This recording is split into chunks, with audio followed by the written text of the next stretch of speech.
اور جس روز ہم ہر امت میں سے ایک بڑے گروہ کو جمع کریں گے جو ہماری آیتوں کی تکذیب کرتے تھے، پھر ان کی جماعت بندی کی جائے گی یہاں تک کہ جب سب آ جائیں گے تو اللہ فرمائے گا کہ کیا تم نے میری آیتوں کو جھٹلا دیا تھا، حالانکہ تم نے اپنے علم سے ان کا احاطہ تو کیا ہی نہ تھا، بھلا تم کیا کرتے رہتے تھے؟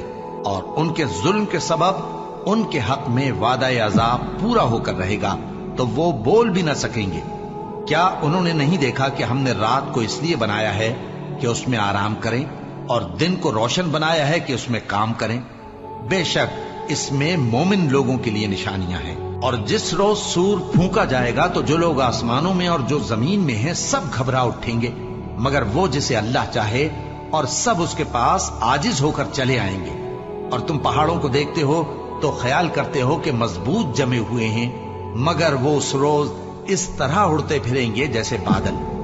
یہ اللہ کی کاریگری ہے جس نے ہر چیز کو مضبوط بنایا، بے شک وہ تمہارے سب افعال سے باخبر ہے۔ جو شخص نیکی لے کر آئے گا تو اس کے لیے اس سے بہتر بدلہ تیار ہے، اور ایسے لوگ اس روز گھبراہٹ سے بے خوف ہوں گے، اور جو برائی لے کر آئے گا تو ایسے لوگ اوندھے منہ دوزخ میں ڈال دیے جائیں گے۔ تم کو تو انہی اعمال کا بدلہ ملے گا جو تم کرتے رہے ہو۔